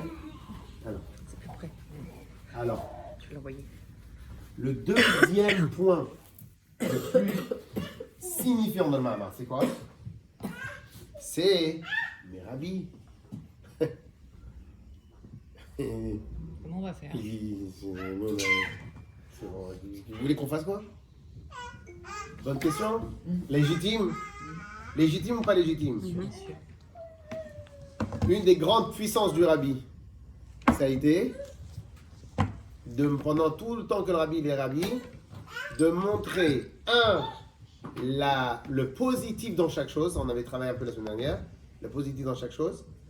La deuxième puissance, c'est pas le positif, c'est dévoiler la puissance de chaque chose, pas le positif. La puissance de chaque chose. Et tout va dépendre des mots que tu vas donner, comment tu vas mettre en avant et comment tu vas mettre la lumière sur quelque chose. Et comme Rachel elle a fait. Comment toi tu vois l'autre. Ils ont un nouveau il y a déjà 4 ans, 5 ans, on m'a dit, donc a priori ils avaient pendant un moment une nouvelle méthode de management, une nouvelle règle dans le management. You got what you see. Vous connaissez ce truc-là? You got what you see. Tu obtiens ce que tu vois. Et ça répondait dans les écoles de managers, c'est comment ça se fait que il y a des équipes où il y a toujours ou des échecs, où il y a toujours mauvaise ambiance. Et à chaque fois, qu'est-ce qui se passe? Il y a le manager principal qui dit quoi? Je suis entouré de fainéants. Bah, l'équipe elle est fainéante. Je suis entouré de gens bien, l'équipe elle est bien. Je suis entouré de trucs, je suis entouré de créatifs, il écrit rien. Tu vois? You got what you see. Comment tu vois les choses, la profondeur des choses. Alors après, est-ce que c'est pas que des mots, ça? Pour Rabbi, c'est sûr que c'est pas que des mots. Comment tu vois les choses comme ça? Qu'est-ce que tu vois chez l'autre? C'est ça que tu obtiens. C'est un truc de fou. Et là, le Rabbi, il sort la 4 maîtresses est le vrai terme de nous. 7e génération. Slogan mieux que Pepsi. 7e génération. Alors, c'est quoi 7e génération? Le rabbi dit comme ça. On avait Abraham, Yitzhak, Yaakov, Lévi, Kehat, Amram, le père de Moshe, et Moshe. Ok? Très bien. Bien, le rabbi ramène ce que le rabbi précédent ramène ce qui est marqué dans le Midrash. Il dit pourquoi Moshe Rabbeinu a réussi à obtenir la Torah. Dans la Torah, comme on a parlé Shabbat, il y a la sortie d'Égypte, etc. Comment ça se fait que Moshe Rabbeinu il a réussi à obtenir la Torah? Réponse du Mahamar, en 2 points la réponse du Mahamar. Très important, il faut que tout le monde comprenne et rappelle.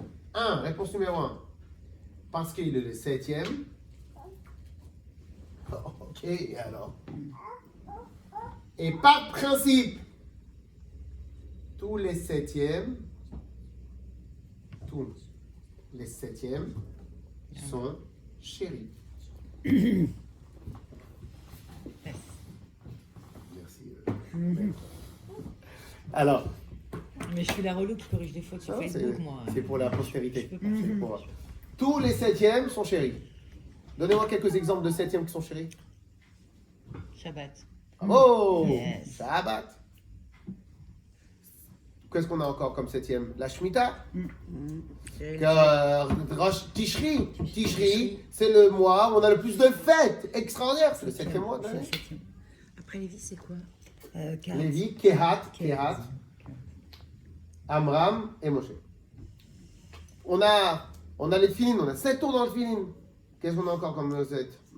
On doit en avoir plein, on peut les compter. 7e. Le 7e est chéri. Vient Moshe Rabbeinu. Vient le rabbi, et ça c'est le Mahamar du rabbi précédent, qui est lui-même le Midrash. Il analyse ce que le Midrash dit. Le Midrash dit, mais pourquoi Moshe Rabbeinu il a réussi? Parce que Vehuashvi, c'est le 7e. Et après il donne un axiome de base. Dans le Ham Israël, dans la Torah de Akadosh Baruch Hu, il y a une action de base. Vechol hashviim, chavimim. Tous les 7e sont chéris. Point. Tous les 7e sont chéris. Le rabbi continue, il souligne. Qu'est-ce que ça veut dire que tous les 7e sont chéris? Il n'a pas dit tous les chéris. On les met 7e position. Tous les 7e sont chéris. Cette phrase, elle est extraordinaire. Veut dire que pourquoi tu es chéri? Parce que tu as des qualités. Pourquoi je te mets en avant? Parce que tu as des qualités. Pourquoi je te donne la puissance? C'est parce que tu as des qualités? Parce que tu as travaillé pour? Non. Parce que tu es juste un numéro. Comme moi, j'ai un problème psychologique avec le numéro 7. Dès que quelqu'un, je le vois en mode 7, je t'aime. Mais pourquoi je t'aime? 7. Mais pourquoi je lui donne une puissance. Pourquoi tu lui donnes ça? 7e. Mais il n'a rien fait. 7e. Ok? Et donc, qu'est-ce qui se passe? Vient le Midrash, on dit. Et donc, le rabbi, il veut traduire bien clairement ce point-là.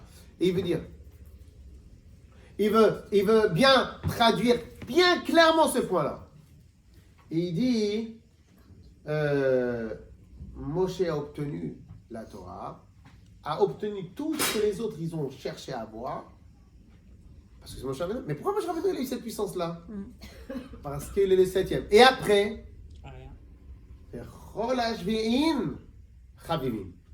tous les 7e ils sont chéris. Donc Akadosh Baruch Hu leur accorde carte blanche. il leur accorde le 9, le 13e, le 14e, le 8e, le 19e, le 20e mois, il leur accorde tout. Il leur accorde tout. Au passage, on voit bien qu'avec Moshe Rabbeinu, Hachem, il s'est écrasé dans tous les domaines. C'est une folie. C'est une folie. On va pas rentrer dans les détails le pourquoi, mais c'est une folie. On voit bien. Hachem, il a marqué. Et qui est comme Moshe Rabbeinu, qu'Akadosh Baruch Hu, panim el panim, comme Akadosh Baruch Hu, et comment, c'est extraordinaire, la grandeur de Moshe Rabbeinu, elle est incommensurable. Et vient, il dit, maintenant, il y a 2 points de Chodesh Khamim. Écoutez ça, c'est un truc. C'est pour ça qu'on aime le Rabbi, lui. C'est pour ça. Comme ça. Il y a 2. Ah, ouais. Vous l'avez noté. Dommage. Non. Ça va être plus rapide. Alors, il y a 2 points dans Shvin Khamim. Tout le temps les extrêmes avec le Rabbi. Tout le temps la même chose. Il y a 2 points. Il y a 2 points. 1. Puissance. Pour exagérer, on pourrait mettre nos limites, mais comme il y a des gens. Infini. Puissance, allez. Puissance, nos limites. Ok? Ça, c'est Shvin. T'es Chaviv. Hachem, il t'a tout donné, hein, toi, t'es Moshe Rabbeinu. Ouh là là là là là. L'extrême haut. Mais écoutez le deuxième. Devoir, obligation. Mais toi, t'as rien fait pour avoir ça.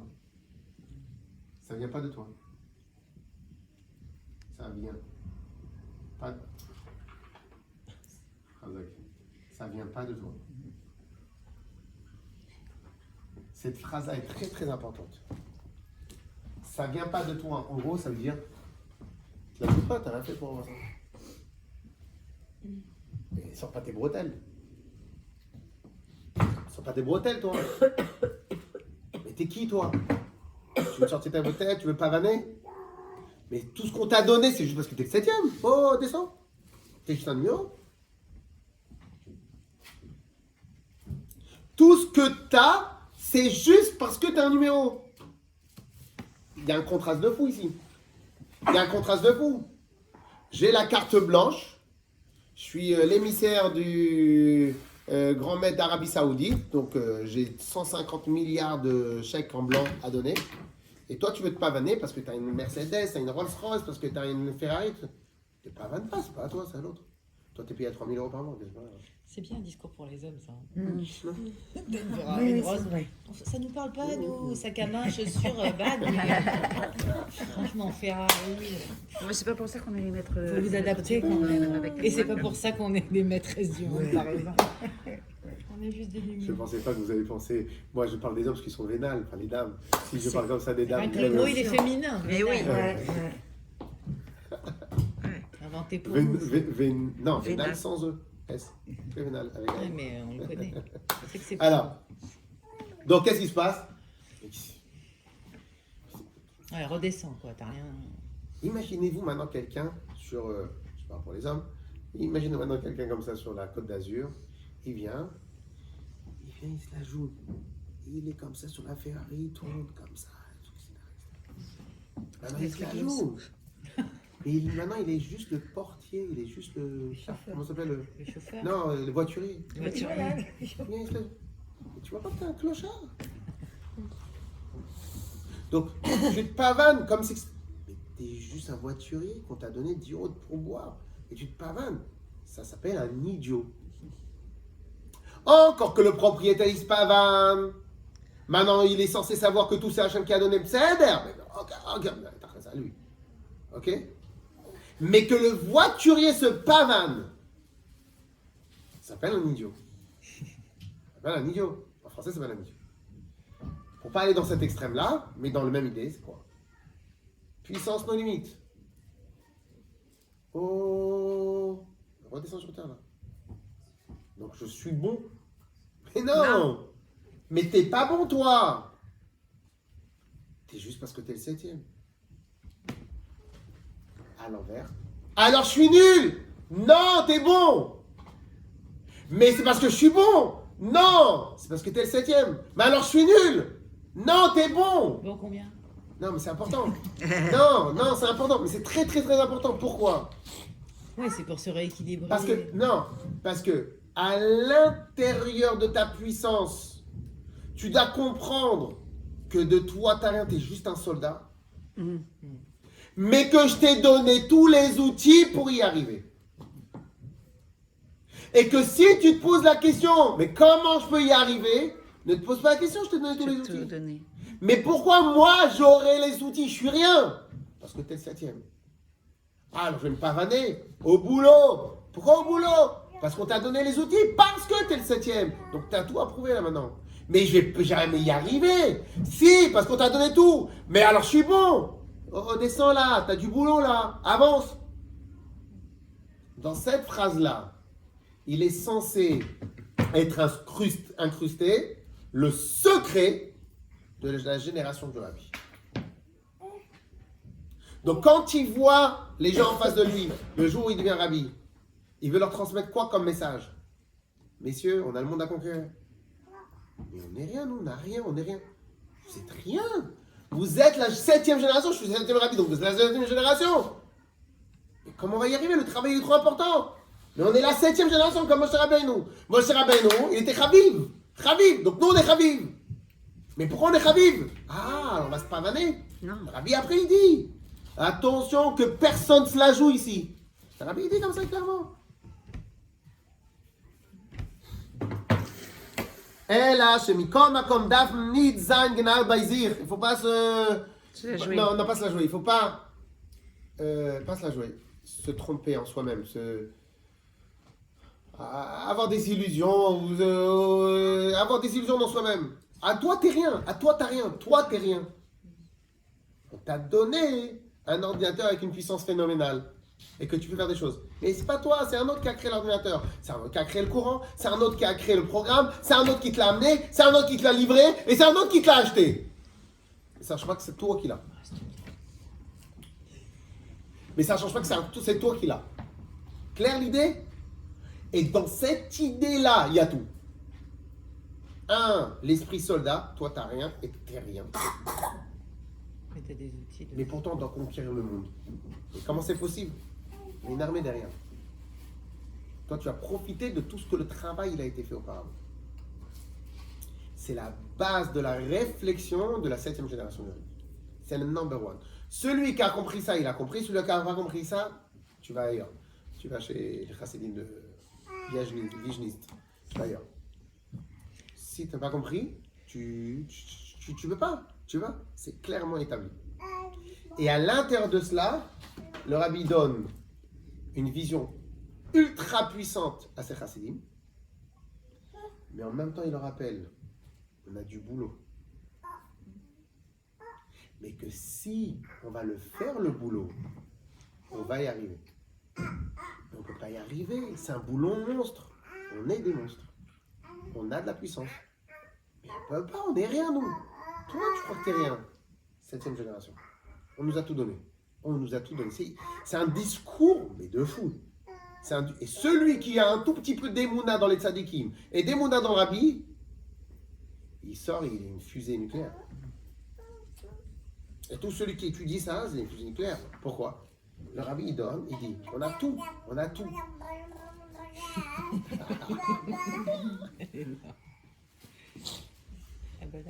C'est une bavarde. Yes ou pas? C'est une gonzesse. Yes ou pas? C'est un truc de fou.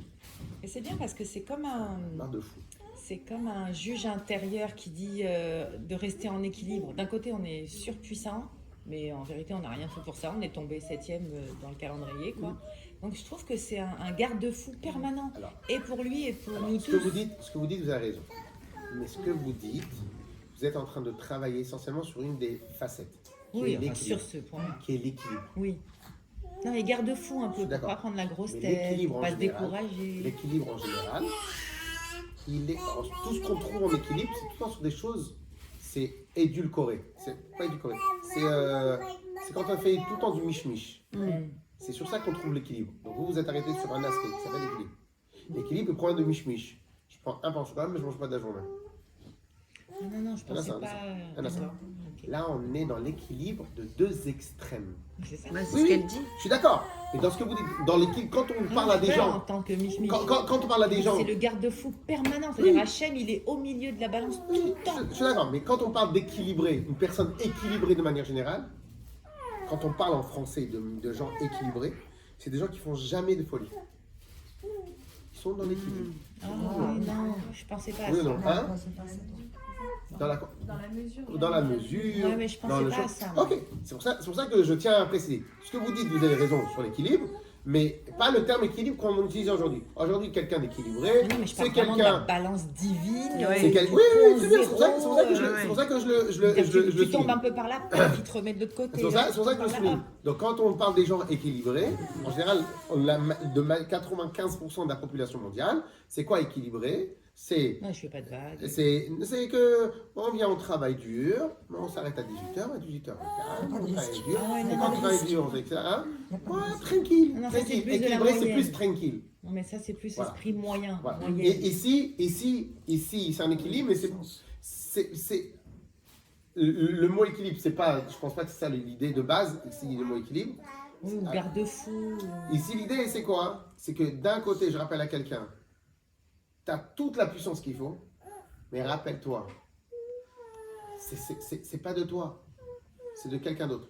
Toi, tu dois l'appliquer et la mettre en application. Pour terminer cet extraordinaire, magnifique cours, et ça, on va le faire en 2 minutes parce que c'est pas le moment. Ça nous rappelle la 7e. Bon, c'est pour les connaisseurs et les connaisseuses. Ouais. Ça nous rappelle, comme par hasard, la 7e sphère, le 7e trait de caractère qui s'appelle Malkout. Comme par hasard. C'est pour ça qu'on appelle Shabbat Amalka, la reine Shabbat. Qu'on appelle la reine Shabbat. On n'a jamais dit le roi Rosh Hashanah.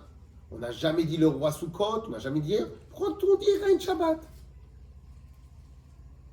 Parce qu'en vérité, c'est le 7e. On a Chesed, Vura, Tiferet, Netzach, Od, Yesod et Malchut. 7e. 7e, c'est Malchut. Alors maintenant, on avait déjà travaillé ce point-là, mais on va le rappeler. Le roi en lui, je ne parle pas de la reine Elisabeth II, ni de Harry et de, comment il s'appelle l'autre? Meghan. Meghan. Il est On au ne parle fait pas de l'actu, ces... hein, il est mais pas en fait de l'actu. Bon, ils sont partout. Ils sont partout, vous ouvrez un truc, ils sont partout. Et ça, c'est ceux qui ne sont pas contents, hein. C'est ceux qui sont partis. C'est ceux qui ont Ouais, dit, ceux qui sont partis, comme on ils sera veulent jamais roi, on va vivre notre Ouais. vie en tant que civil. Ouais, c'est ça. Ils ont Je prends démissionné. quand même l'argent de papa parce que ça peut toujours servir. Exactement, Je vais vivre au Canada. Donc, Ma maison au Canada. Ma cabane. Ouais, Ma cabane. la cabane au Canada. Ma cabane au Canada. alors, Ils sont quand même dans la partie anglophone. hein? Ça fait partie du Commonwealth, le Canada, donc c'est Ouais. toujours sous le règne Alors, donc, Malchut. de la mamie Malchut jaune. de base, un roi de base, il a en lui les deux extrêmes. C'est roi. Vous savez, c'est quoi les deux extrêmes? Malchut, ça veut dire c'est quoi? Vous savez, c'est quoi les deux extrêmes du roi? Écoutez, j'adore ces deux extrémités. Le plus puissant du royaume. Donc, je ne parle pas de la reine Elisabeth, vous allez voir pourquoi. Le plus puissant du royaume. On est d'accord? On est d'accord sur la première base? Ouais. Deuxième, vous allez rigoler. Respect du protocole. Le plus pauvre du royaume.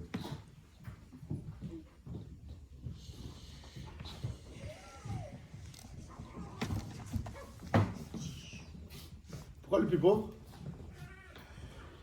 Un roi, il a un compte perso.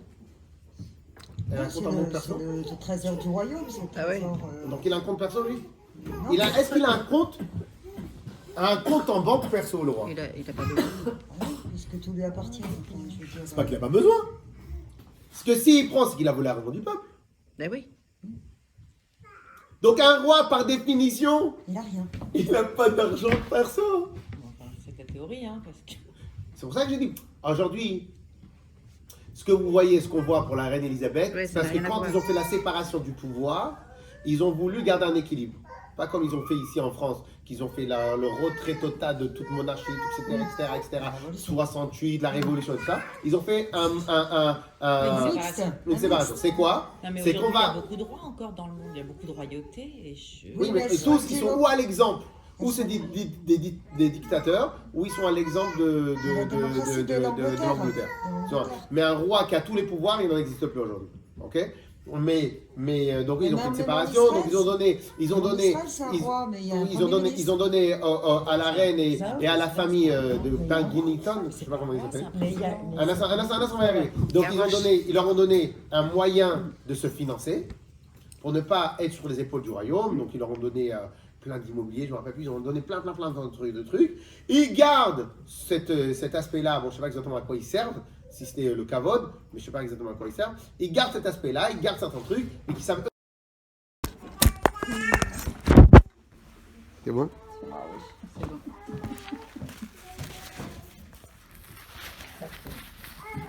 Yes. Et donc, bon dommage c'est pas la même qualité. Encore? Non, je le rapproche pour vous voir. C'est bon, c'était top là. Bah, vous êtes décapité là. Ok. Tout à l'heure. Et donc, voilà, vous pouvez tenir ça, c'est pour 3 minutes. Alors maintenant, qu'est-ce qui se passe? Alors maintenant, on comprend la boucle est bouclée. Le rabbi, il est le 7e rabbi. On a dit que le 7e, donc on va écrire rapidement tout ça. Donc combien de fois on a dit l'histoire du 7? On a 7e rabbi. 7e rabbi. On est d'accord? 7e, laissez, pas grave. 7e, c'est Malchut. Donc les deux, ils vont de pair, on est d'accord? Donc si le rabbi devient 7e rabbi, quand je bouge, je rigole. Alors, si 7e rabbi, donc Malchut. Donc cela veut dire que le rabbi, il considère que notre job à nous, c'est un job de roi, à tous les bénis Israël qui sont de la 7e génération. Mais attends, mais tu as cru qu'on était qui? Parce que tu sais pas ça veut dire quoi être roi. Viens, je t'explique ça veut dire quoi être roi. Et là, il clôture. Les 7e sont chéris. Donc on nous donne tout. Parce qu'on est 7e et parce qu'on est des rois, on nous donne tout. Mais en même temps, rappelle-toi bien, ne te pavane pas. Parce que ce qu'on te donne, c'est parce que toi tu as. C'est parce que tu es un roi. Tu es le plus pauvre du royaume. Toi, tu n'es rien. On te donne parce que toi, tu n'es rien. La seule raison pour laquelle on te donne, c'est parce que tu es le 7e. Donc ça va dans les deux sens et c'est la même puissance dans les deux. Dernier point. Imaginez-vous maintenant que vous y croyez à fond à ce que le rabbi dit. Quand vous sortez d'un mahamar comme ça, quand vous sortez d'une étude, vous sentez comment? Au quinquet, vous êtes à fond. Puissant. Mais en même temps, vous savez que vous avez du boulot à faire. Ouais. Mais en même temps, vous savez que tout le boulot que vous allez faire, ça va oui marcher. Pourquoi ça va oui marcher? Parce qu'il n'y a rien qui vous empêche que ça marche. Parce que Dieu vous a tout donné. Yes? Et maintenant, on clôture les choses. Et donc, et voilà. Et donc, ça, c'est en gros, et ça, je vous expliquais que le paragraphe 3. Ok? Et tout au début, on a expliqué. Et c'est quoi la méthodologie? La méthodologie, c'est d'Avka d'Abraham Avinu. C'est quoi la méthodologie d'Abraham Avinu? Et maintenant, on comprend pourquoi on a décidé Abraham. Pourquoi Abraham? Parce qu'en vérité, Abraham, il avait quelque part cette idée-là dans sa tête. C'était quoi? C'était que où tu me poses, je bosse. J'ai pas d'intérêt personnel. Il n'y a pas d'intérêt personnel. Il n'y a pas d'intérêt. Donc, on refait le dernier lien. Et maintenant, on va comprendre. Et au final, c'est quoi notre mission? Notre mission à nous, c'est de diffuser le nom d'Hachem. Où ça? Écoutez bien ce que je vais dire. Diffuser ton job à toi, c'est diffuser le nom d'Hachem. Où ça? Là où tu es. Comment? Tel que tu es. Avec quoi? Avec ce que tu as. Mais avec qui? Avec qui tu connais? Vous avez compris? Il n'y a pas de attends, je m'habille. Il n'y a pas de attends, je m'habille. Abraham Avinu, il n'a pas dit attends, je m'habille. Il n'a pas dit attends, je vous donne à manger à mon fils avant de l'amener. Il n'a rien dit. Maintenant, très bien, t'extase le soleil, j'y vais. Mais qui va pas? Il n'a pas dit aujourd'hui. Il m'a demandé, j'y vais. Alech Lecha, j'y vais. En Égypte, j'y vais. On met plus que ma femme. Pas grave, on avance. C'est quoi l'idée? C'est quoi l'idée qui est derrière? C'est quoi l'idée qui est derrière? J'ai pas d'intérêt personnel. Exactement, l'expression, en tout cas des mots du rabbi, sort et s'exprime à totalement l'expression, l'idée du vrai principe de Malchut. J'ai tout donné. Sauf que lui, il était Abraham Avinu. Non. Non, pas du tout. La première qui a sorti ça, c'est une dame.